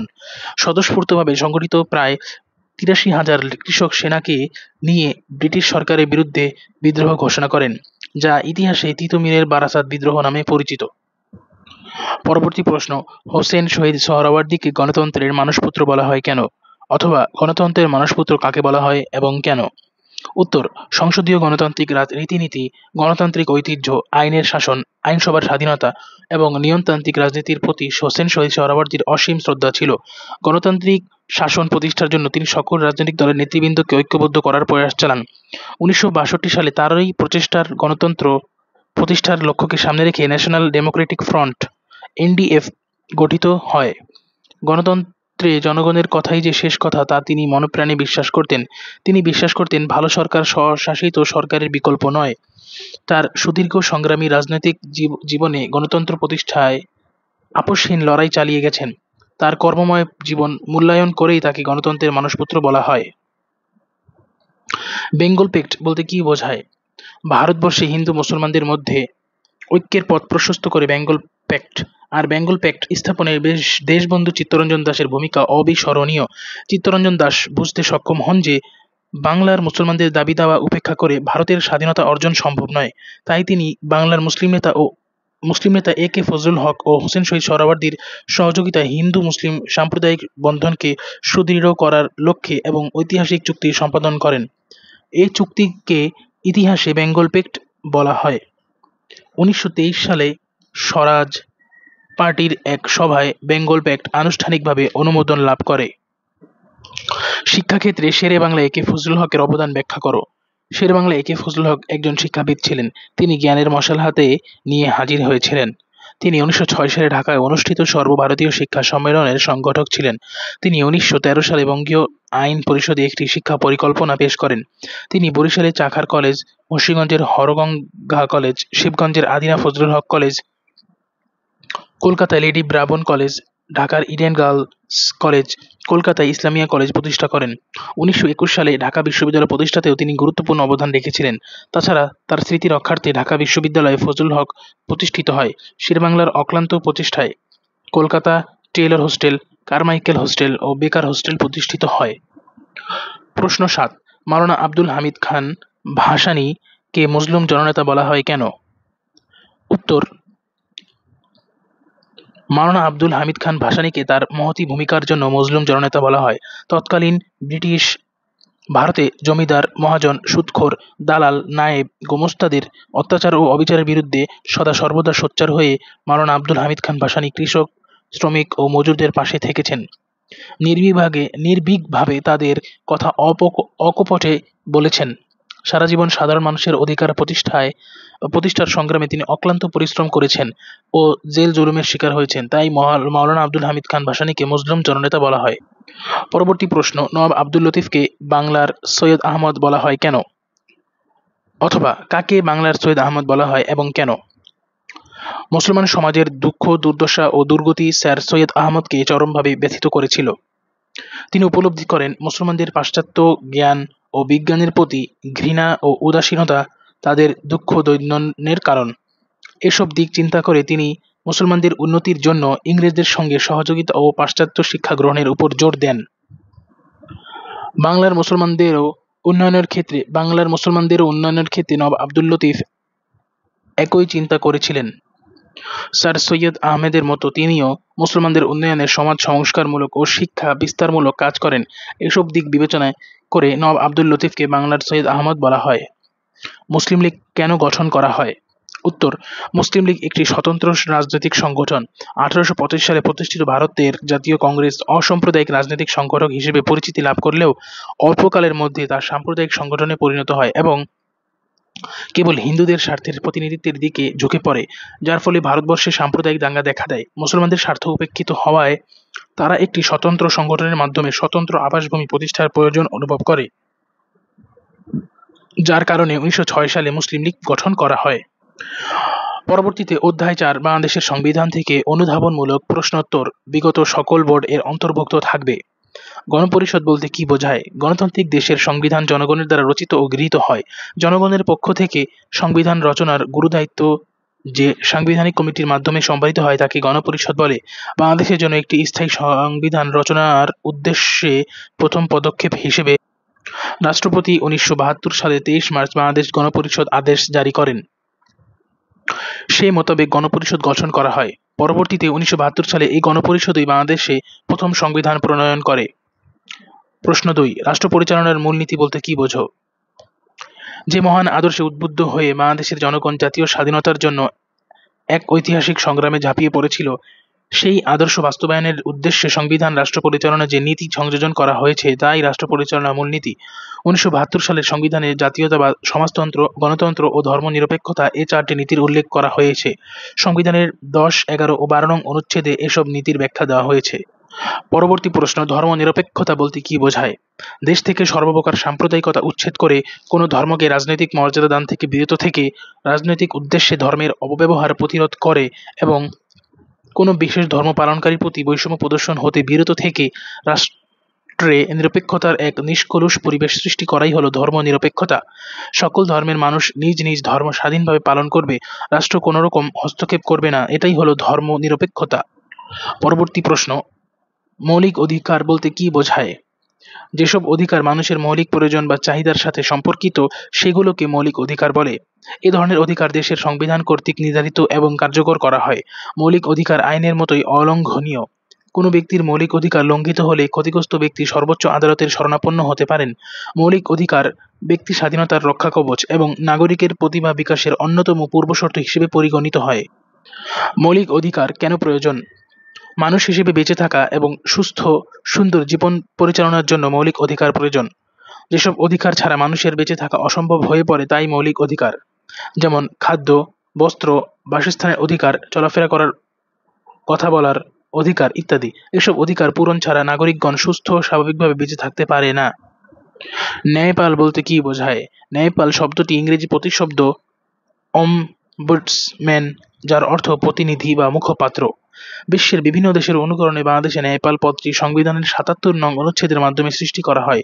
ন্যায়পাল হলো সেই পদাধিকার বলে যিনি সরকারি কর্তৃপক্ষের কার্যক্রম নিরপেক্ষভাবে তদন্ত করার জন্য নিযুক্ত হবেন। তিনি সুপ্রিম কোর্টের আপিল বিভাগের একজন বিচারপতির সমান সুযোগ সুবিধা লাভ করবেন এবং তার কাজের জন্য তিনি সংসদের নিকট দায়ী থাকেন। বাংলাদেশের রাষ্ট্রীয় মূলনীতি হিসেবে ধর্মনিরপেক্ষতা ব্যাখ্যা করো। বাংলাদেশের সংবিধানের যে কোনো একটি মূলনীতি ব্যাখ্যা করো। উত্তর, বাংলাদেশের সংবিধানের 12 নং অনুচ্ছেদে উল্লেখ করা হয় যে রাষ্ট্র কর্তৃক কোনো ধর্মকে রাজনৈতিক মর্যাদা দান, রাজনৈতিক উদ্দেশ্যে কোনো ধর্মের অপব্যবহার, কোনো বিশেষ ধর্ম পালনকারী ব্যক্তির প্রতি বৈষম্য বা তার উপর উৎপীড়ন করা যাবে না বা করা হবে না। মানুষ যাতে স্ব ধর্ম পালন করতে পারে এবং কেউই যাতে কারো ধর্ম পালনে বাধা দিতে না পারে সেজন্য ধর্মনিরপেক্ষতাকে রাষ্ট্রীয় মূলনীতি হিসেবে গ্রহণ করা হয়। রাষ্ট্রের দৃষ্টিতে সকল ধর্ম সমান। নারী পুরুষ, ধর্ম বর্ণ গোত্র নির্বিশেষে সকলে যাতে নিজ নিজ ধর্ম পালন ও প্রসার করতে পারে সে ব্যাপারে রাষ্ট্রীয় গ্যারান্টি হিসেবে এই মূলনীতিকে সংবিধানে সংযোজন করা হয়। তবে এই ধর্মনিরপেক্ষতা মানে ধর্মহীনতা নয়। পরবর্তীতে অধ্যায় 7 সাংবিধানিক প্রতিষ্ঠান থেকে অনুধাবনমূলক প্রশ্নোত্তর। সাংবিধানিক প্রতিষ্ঠান বলতে কি বোঝো? বাংলাদেশ সংবিধানের বিভিন্ন বিধিবিধানের আলোকে সরাসরি যেসব প্রতিষ্ঠানের সৃষ্টি হয়েছে সেগুলোই মূলত সাংবিধানিক প্রতিষ্ঠান। এরকম সাংবিধানিক প্রতিষ্ঠানগুলো হলো বাংলাদেশ সরকারি কর্ম কমিশন, নির্বাচন কমিশন, অ্যাটর্নি জেনারেলের কার্যালয় ও মহাহিসাব নিরীক্ষক ও নিয়ন্ত্রকের কার্যালয়। এসব সাংবিধানিক প্রতিষ্ঠানের প্রধানসহ সদস্যগণ রাষ্ট্রপতি কর্তৃক নিযুক্ত হন। কিভাবে সরকারি কর্ম কমিশন যোগ্য প্রার্থী বাছাই করে? উত্তর, বাংলাদেশ সরকারি কর্ম কমিশন বিপিএসসি প্রজাতন্ত্রের কর্মে যোগ্যতা সম্পন্ন মেধাবী ও দক্ষ লোক বাছাইয়ের জন্য কাজ করে। এই উদ্দেশ্যে কমিশন সর্বপ্রথম নিয়োগ প্রার্থীদের কাছ থেকে আবেদনপত্র সংগ্রহ করে এবং প্রাথমিকভাবে তা বাছাইয়ের কাজ সম্পন্ন করে। এরপর প্রাথমিকভাবে বাছাইকৃত প্রার্থীর বিভিন্ন লিখিত ও মৌখিক পরীক্ষার মাধ্যমে যোগ্য প্রার্থীদের বাছাই করে নিয়োগ প্রক্রিয়া সম্পন্ন করে থাকে। নির্বাচন কমিশন কিভাবে গঠিত হয়? বাংলাদেশ নির্বাচন কমিশন সংবিধানের 118 নং অনুচ্ছেদ অনুযায়ী গঠিত হয়। প্রধান নির্বাচন কমিশনার এবং অনধিক 4 জন কমিশনার নিয়ে নির্বাচন কমিশন গঠিত হবে। কমিশনারদেরকে রাষ্ট্রপতি নিয়োগ দান করবেন। নিয়োগের পর থেকে অনধিক 5 বছর তারা নিজ দায়িত্ব পালন করবেন। অ্যাটর্নি জেনারেল কি? অ্যাটর্নি জেনারেল প্রজাতন্ত্রের আইন উপদেষ্টা। তিনি রাষ্ট্রপতি কর্তৃক প্রদত্ত সকল দায়িত্ব পালন করবেন। বাংলাদেশের বিরুদ্ধে যে কোনো মামলায় তিনি প্রজাতন্ত্রের পক্ষে আদালতে বক্তব্য পেশ করবেন। এছাড়াও আইনের জটিল প্রশ্নে অ্যাটর্নি জেনারেল প্রজাতন্ত্রের পক্ষে মত প্রকাশ করবেন এবং সরকারের আইন উপদেষ্টা হিসেবে তার দায়িত্ব পালন করবেন। দুর্নীতি দমন কমিশন বলতে কি বোঝায়? উত্তর: দুর্নীতি মুক্ত জাতি ও দেশ গড়ার লক্ষ্যে দুর্নীতি দমন কমিশন আইন 2004 অনুযায়ী 21 নভেম্বর 2004 স্বাধীন দুর্নীতি এবং দুর্নীতিমূলক কার্য প্রতিরোধের লক্ষ্যে দুর্নীতি এবং অন্যান্য সুনির্দিষ্ট অপরাধের অনুসন্ধান ও তদন্ত পরিচালনার জন্য যে স্বাধীন কমিশন গঠন করা হয় তাই দুর্নীতি দমন কমিশন নামে অভিহিত। 2007 সালের ফেব্রুয়ারিতে এটি পুনর্গঠিত হয়। দুর্নীতিকে সামাজিক ব্যাধি বলার কারণ কি? নীতি বা আইনের পরিপন্থী কাজই হলো দুর্নীতি। এ দুর্নীতির উৎপত্তি, বিকাশ এবং এর দ্বারা ক্ষতির শিকার সবই হয় সমাজে। সামাজিক পরিমণ্ডলেই দুর্নীতির চর্চা হয় এবং সমাজকে তিলে তিলে ধ্বংস করে দেয়। তাই দুর্নীতিকে সামাজিক ব্যাধি বলা হয়। গণমাধ্যমের স্বাধীনতা কিভাবে দুর্নীতি রোধ করে? দুর্নীতিমুক্ত রাষ্ট্র গঠনের পূর্বশর্ত হলো দুর্নীতির বিরুদ্ধে ব্যাপক গণসচেতনতা সৃষ্টি করা। দুর্নীতি সংক্রান্ত তথ্যাদি গণমাধ্যমে স্বাধীন ও নিরপেক্ষভাবে তুলে ধরার ব্যবস্থা করতে হবে এবং দুর্নীতির বিরুদ্ধে জনমত গড়ে তুলতে হবে। সেই সাথে প্রচার ও গণমাধ্যমের অবাধ তথ্য প্রবাহ নিশ্চিত করতে হবে। তাই বলা যায় গণমাধ্যমের স্বাধীনতার মাধ্যমেই দুর্নীতি রোধ করা সম্ভব। পরবর্তী প্রশ্ন: অ্যাটর্নি জেনারেলের দায়িত্ব কি কি? অ্যাটর্নি জেনারেল সুপ্রিম কোর্টের একজন বিচারকের মতো মর্যাদা ভোগ করবেন। অ্যাটর্নি জেনারেল যেসব দায়িত্ব পালন করবেন তা নিচে তুলে ধরা হলো। রাষ্ট্রপতি কর্তৃক ন্যস্ত দায়িত্বসমূহ পালন করবেন। অ্যাটর্নি জেনারেল দায়িত্ব পালনের জন্য সকল আদালতে তার বক্তব্য পেশ করতে পারবেন। প্রজাতন্ত্রের পক্ষে আইনের জটিল প্রশ্নে মত প্রকাশ করতে পারবেন। বাংলাদেশ সরকারের আইন বিষয়ক উপদেষ্টা হিসেবে তিনি তার দায়িত্ব পালন করবেন। পরবর্তী প্রশ্ন: মহাহিসাব নিরীক্ষক ও নিয়ন্ত্রকের দুটি কাজ লেখো। উত্তর: মহাহিসাব নিরীক্ষক ও নিয়ন্ত্রকের দুটি কার্যাবলী হলো: 1. মহাহিসাব নিরীক্ষক প্রজাতন্ত্রের সরকারি হিসাব এবং সব আদালত, সরকারি কর্তৃপক্ষ ও কর্মচারীদের সরকারি হিসাব নিরীক্ষা করবেন এবং অনুরূপ হিসাব সম্পর্কে রিপোর্ট প্রদান করবেন। দ্বিতীয়ত, আইনের দ্বারা প্রতিষ্ঠিত যে কোনো যৌথ সংস্থার হিসাব তিনি নিরীক্ষা করবেন এবং অনুরূপ হিসাব সম্পর্কে রিপোর্ট প্রদান করবেন। পরবর্তীতে অধ্যায় 10 নাগরিক সমস্যা ও আমাদের করণীয় থেকে অনুধাবনমূলক প্রশ্নোত্তর। বিশেষ চাহিদার জনগোষ্ঠী বলতে কি বোঝায়? বিশেষ চাহিদার জনগোষ্ঠী কারা? বুঝিয়ে লেখো। সমাজের যে জনগোষ্ঠী স্বাভাবিক জীবনযাপন করতে পারে না, নিজে নিজে সব চাহিদা পূরণ করতে পারে না, তারাই মূলত বিশেষ চাহিদার জনগোষ্ঠী। চিরন্তন ও মানবিক চাহিদা থাকা সত্ত্বেও বিশেষ চাহিদার জনগোষ্ঠীরা বা বিশেষ চাহিদা জনগোষ্ঠীর মানুষেরা নানা রকম শারীরিক, মানসিক ও সামাজিক সীমাবদ্ধতার কারণে সমাজের অন্যান্যদের মতো স্বাভাবিক জীবনযাপন করতে পারে না বা সম্ভব হয় না। এদের স্বাভাবিক জীবনযাপনে বিশেষ চাহিদার প্রেক্ষিতে বিশেষ সুযোগ সুবিধা, সহযোগিতা ও সাহায্যের প্রয়োজন হয়। প্রশ্ন 2: প্রতিবন্ধী কারা অথবা প্রতিবন্ধী বলতে কি বোঝায়? প্রতিবন্ধী হলো তারাই যারা দৈহিক, মানসিক ও বোধশক্তিজনিত দিক থেকে অসুবিধাগ্রস্ততার কারণে সমাজে সামাজিক ভূমিকা পালনে ব্যর্থ এবং স্বাভাবিক জীবনযাপন থেকে বঞ্চিত। প্রতিবন্ধী শব্দটির আবিধানিক অর্থ পঙ্গু। শরীরের কোনো অঙ্গ যদি স্বাভাবিক কার্যকর্ম করতে না পারে তবে সেই অঙ্গকে বিকল হিসেবে ধরে সংশ্লিষ্ট ব্যক্তিকে বিকলাঙ্গ বা প্রতিবন্ধী বলা হয়। কিন্তু সাম্প্রতিককালে এ ধারণার পরিবর্তন হয়েছে। এখন প্রতিবন্ধী শব্দটিকে ব্যাপক অর্থে বোঝানো হয়ে থাকে। এখন প্রতিবন্ধী বলতে তাদেরকে বোঝানো হয় যারা দৈহিক, মানসিক কিংবা আর্থসামাজিক অসুবিধার কারণে সুস্থ, স্বাভাবিক ও স্বাবলম্বী জীবনযাপন করতে পারে না। তাই মানুষ শুধু দৈহিক কারণেই প্রতিবন্ধী হয় না, মানসিক, সামাজিক ও অর্থনৈতিক কারণেও প্রতিবন্ধী হতে পারে। অটিজম বলতে কি বোঝায়? ইংরেজি অটিজম শব্দের বাংলা অর্থ হচ্ছে আত্মসংবৃতি। এটি হচ্ছে শিশুদের একটি মনোবিকাশগত জটিলতা। এর ফলে সাধারণত 3টি সমস্যা দেখা দেয়: 1. মৌখিক বা অন্য কোনো যোগাযোগের সমস্যা, 2. সামাজিক বিকাশগত সমস্যা, 3. খুব সীমাবদ্ধ জীবনযাপন, চিন্তা, ভাবনা ও পুনরাবৃত্তিমূলক আচরণ করা। এছাড়া চঞ্চলতা, জেদি, আক্রমণাত্মক আচরণ, অহেতুক ভয়ভীতি, খিঁচুনি ইত্যাদিও থাকতে পারে। অটিজম শিশুরা 16 মাস বয়সে একটি শব্দ এবং 2 বছর বয়সে 2 শব্দের বেশি বাক্য বলতে পারে না। 16 মাস ও 2 বছর, এটা খুবই মনে রাখার একটি ব্যাপার। তারা সমবয়সী কিংবা অন্যান্যদের সঙ্গে সামাজিক সম্পর্ক গড়ে তুলতে পারে না। নাম ধরে ডাক দিলে তারা সাড়া দেয় না এবং আপন মনে থাকতে পছন্দ করে। পরবর্তী প্রশ্ন: দুর্নীতি বলতে কি বোঝো? দুর্নীতি হলো চরম অপরাধ ও একটি সামাজিক ব্যাধি। যখন কোনো ব্যক্তি ক্ষমতার অপব্যবহারের মাধ্যমে অবৈধ উপায়ে অর্থ, সম্পদ কিংবা সুযোগ সুবিধা নেয় তখন তাকে দুর্নীতি বলা হয়। স্বজনপ্রীতি, ঘুষ, অসৎ উপায় অবলম্বন, প্রতারণা ইত্যাদিও দুর্নীতির মধ্যে পড়ে। আবার যার উপর যে দায়িত্ব রয়েছে তা পালন না করে এবং অবৈধ লেনদেনের মাধ্যমে কাউকে কোনো সুযোগ পাইয়ে দেওয়াও দুর্নীতি। দুর্নীতির মূল কারণগুলো কি?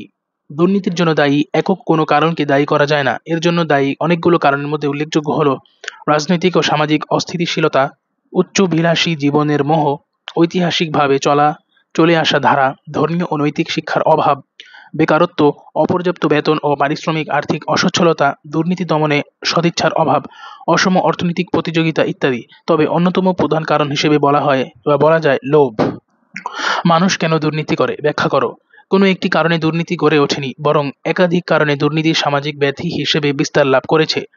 প্রকৃতপক্ষে আর্থিক অসচ্ছলতা, উচ্চাভিলাষী জীবনের মোহ, অসম অর্থনৈতিক প্রতিযোগিতা, রাজনৈতিক ও সামাজিক অস্থিরতা, বেকারত্ব, অপর্যাপ্ত বেতন ও পারিশ্রমিক, দেশপ্রেম ও মানবিক মূল্যবোধের অভাব, নৈতিক অবক্ষয়, আইনের অস্পষ্টতা, দুর্নীতি দমন কমিশনের স্বাধীনতার অভাব ও সুশাসনের অভাব ইত্যাদি কারণে মানুষ দুর্নীতি করে থাকে। পরবর্তী প্রশ্ন, রাজনৈতিক অস্থিরতা কিভাবে দুর্নীতির বিকাশ ঘটায়? রাজনৈতিক অস্থিরতার কারণে দুর্নীতির বিস্তার ঘটে। রাজনীতিতে গণতান্ত্রিক মূল্যবোধের সঠিক চর্চার অভাব, অগণতান্ত্রিক উপায়ে রাষ্ট্রীয় ক্ষমতা লাভের তীব্র আকাঙ্ক্ষা ইত্যাদি দুর্নীতি বিস্তারের সহায়ক পরিবেশ সৃষ্টি করে। গণতান্ত্রিক রাষ্ট্রে যে কোনো নির্বাচনে প্রতিদ্বন্দ্বিতা করা খুবই ব্যয়বহুল। প্রার্থীরা বিপুল অর্থ ব্যয় করে ভোটারদের প্রভাবিত করার চেষ্টা করে। নির্বাচিত হওয়ার পর ক্ষমতার অপব্যবহার করে নির্বাচনী ব্যয় উঠানোর চেষ্টা করে। আবার রাজনৈতিক পরিচয়ে প্রভাব খাটিয়ে অনেকেই দুর্নীতির আশ্রয় নেয়। পরবর্তী প্রশ্ন, খাদ্যে ভেজাল বলতে কি বোঝো? খাদ্যে ভেজাল বলতে খাদ্যে এমন কিছুর মিশ্রণকে বোঝায় যা খাদ্যের গুণাগুণকে বিনষ্ট করে এবং মানবদেহের জন্য ক্ষতিকর হিসেবে বিবেচিত হয়। বর্তমানে ভালো খাদ্যদ্রব্যে নিম্নমানের খাদ্য, নষ্ট খাদ্য বা অখাদ্য মিশ্রণ করে খাদ্যে ভেজাল করা হয়। এছাড়া পচনশীল খাদ্য দ্রব্য যেমন ফলমূল, শাকসবজি, মাছ, মাংস, জেলি, আচার ইত্যাদিতে ফরমালিন ও কেমিক্যাল ব্যবহার করেও খাদ্যে ভেজাল তৈরি করা হয়। ইফটিজিং বলতে কি বোঝো? ইফটিজিং সম্পর্কে সংক্ষেপে বর্ণনা করো। ইফটিজিং বলতে নারীকে উত্ত্যক্ত করা বা বিব্রত করাকে বোঝায়। সৃষ্টির বিবরণে জানা যায় ইভ হলেন বাইবেল ও কোরআনে বর্ণিত পৃথিবীর প্রথম নারী বিবি হাওয়া। আর বর্তমানে ইভ বলতে সমগ্র নারী জাতিকেই বোঝায়।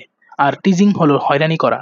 তাই ইফটিজিং বলতে বোঝায় নারীকে উত্ত্যক্ত করা, ঠাট্টা করা, বিরক্ত করা বা বিব্রত করা। ইফটিজিং একটি সামাজিক ব্যাধি। এর ফলে নারীদের নিরাপত্তা ব্যাহত হয়, অনেক মেয়ের শিক্ষা জীবনের অবসান ঘটে। ইফটিজিং মানুষের মানবিক মূল্যবোধকে ধ্বংস করে, মানবিকতা পর্যদুস্ত করে। পরবর্তী প্রশ্ন, ইফটিজিং রোধ বা ইফটিজিং বন্ধ করার প্রয়োজনীয়তা ব্যাখ্যা করো বা ইফটিজিং রোধ করা প্রয়োজন কেন?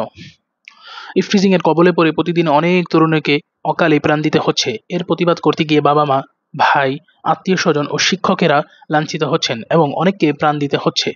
ছেলেদের বেপরোয়া উত্ত্যক্ততার শিকার হয়ে অনেক মেয়ের স্কুল কলেজে যাওয়া বন্ধ হয়ে গেছে বা যাচ্ছে। ইফটিজিং এর ভয়াল থাবায় কোমলমতি মেয়েদের স্বপ্ন ভঙ্গ হচ্ছে। তাই ইফটিজিং বন্ধের জন্য প্রতিকারমূলক ব্যবস্থা গ্রহণ করা প্রয়োজন। প্রশ্ন 11, জলবায়ু বলতে কি বোঝায়? কোনো স্থানের দীর্ঘ সময়ের আবহাওয়ার গড় অবস্থা হলো জলবায়ু।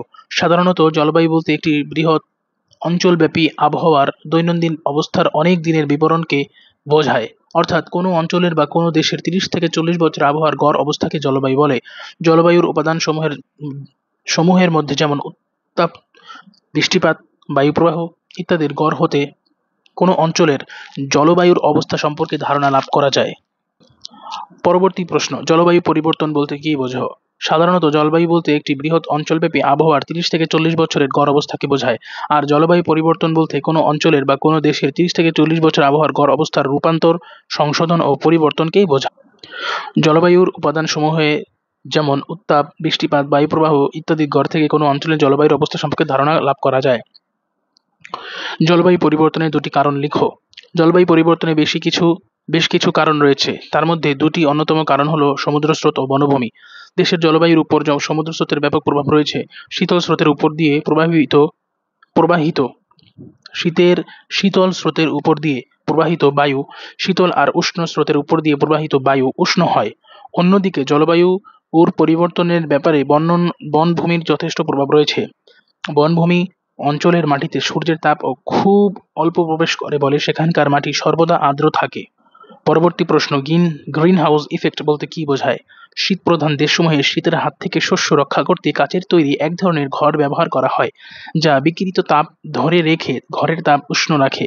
তেমনইভাবে বায়ুমণ্ডলে কিছু গ্যাসের পরিমাণ বৃদ্ধি পাওয়ার ফলে পৃথিবী পৃষ্ঠের বিকিরিত তাপ ফেরত যেতে না পাওয়ার ফলে পৃথিবীর তাপমাত্রা বেড়ে যাচ্ছে। এই প্রক্রিয়াকে গ্রিন হাউস ইফেক্ট বলে। প্রশ্ন 15, গ্রিন হাউস ইফেক্ট কিভাবে জলবায়ুর পরিবর্তন করে?